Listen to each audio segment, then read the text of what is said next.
Bonjour, bonjour, bonjour, bienvenue dans la boîte à Élise. Après avoir fait la perspective du carré, nous allons faire la perspective oblique du carré. Donc je vous conseille avant de regarder la perspective du carré.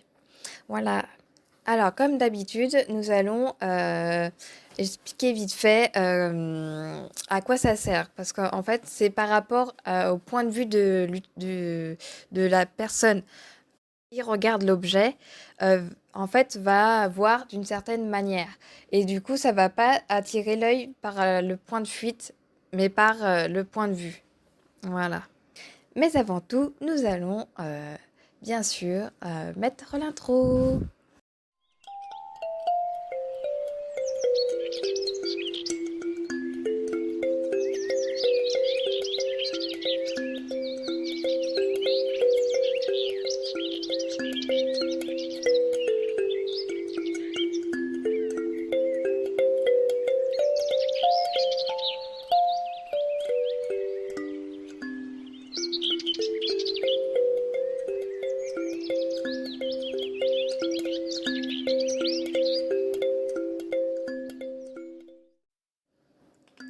Alors, pour démarrer, il faut le matériel, une équerre et un crayon à papier. Sinon, vous ne pourrez pas faire la perspective oblique. Alors, du coup, je commence par prendre l'équerre et un crayon à papier et je vais faire une droite, une ligne, la ligne d'horizon en fait. Donc là, je vais faire deux petits points parce que pour faire une perspective oblique, il faut deux points de fuite. Et là, je vais faire un tout petit point au centre pour expliquer le point de vue de la personne. Et là, j'écris la ligne d'horizon, comme ça vous savez très bien ce que c'est, cette ligne. Ensuite, je marque les points de fuite parce que, bon, je mets BF pour dire point de fuite, mais c'est pour abréger un peu, voilà.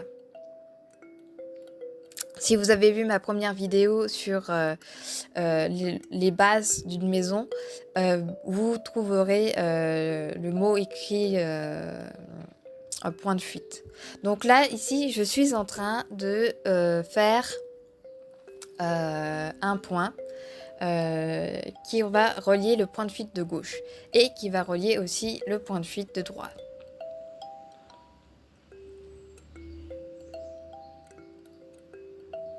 Voilà. Donc nous allons ensuite faire on va relier le point de fuite de gauche avec un point n'importe où qui est sur le point de fuite sur la ligne de fuite de droite.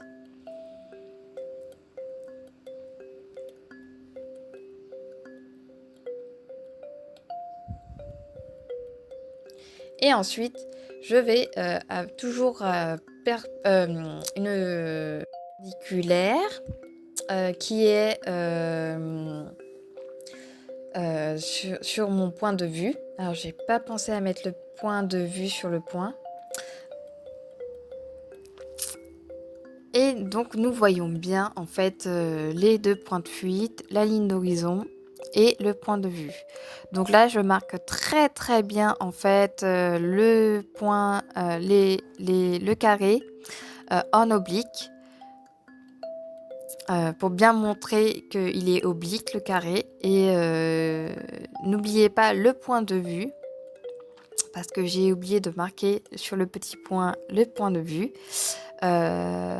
Donc là, je vais écrire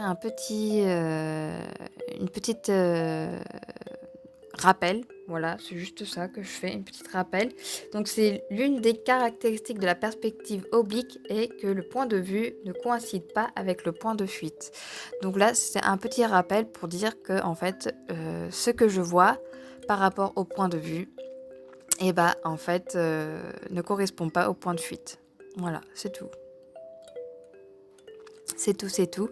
Alors, de temps en temps, quand vous avez des choses à retenir sur votre dessin, je vous conseille, voilà, de écrire directement sur le dessin. Comme ça, vous êtes sûr d'avoir un petit rappel, de pas aller chercher dans un livre ou autre. Et du coup, ça vous empêchera pas de rechercher, mais vous aurez la réponse directement sur le le papier. Je vous invite aussi à aller sur ma page Facebook et sur Instagram. Et donc, je vous dis à très bientôt et puis au revoir.